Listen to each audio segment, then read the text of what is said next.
Hello. Anyone ever tell you a story about a time they were really drunk and the story involved the neighbor's dog and a jar of peanut butter? Well, it's happened to me. Hearing the story, not the dog. My name is Will Thomas, and tonight I'm going to talk about self-disclosure. High levels of self-disclosure by a stranger bring about low levels of appropriateness by the receiver.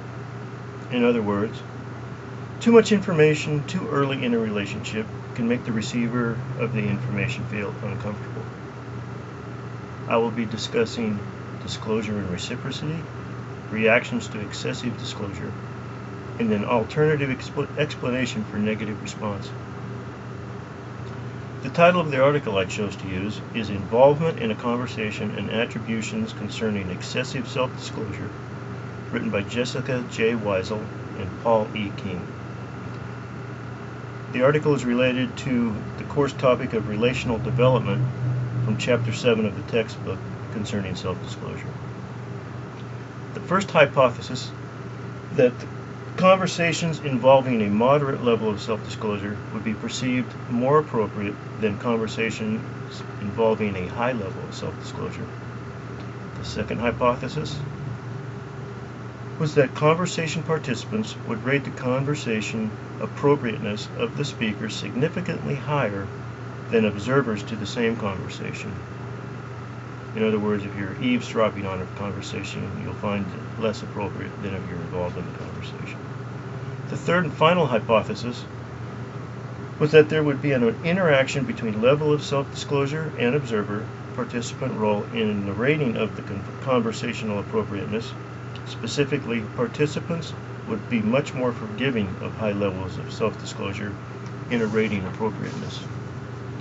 The three hypotheses were assessed using the conversational appropriateness scale, and all three were supported.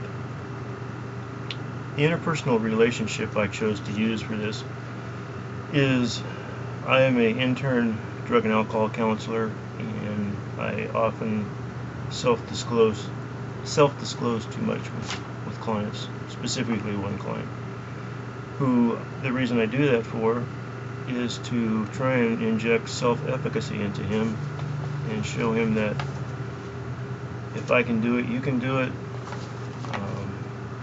I've been in a worse place than you, so you should be able to dig your way out of this hole just as easily as I did.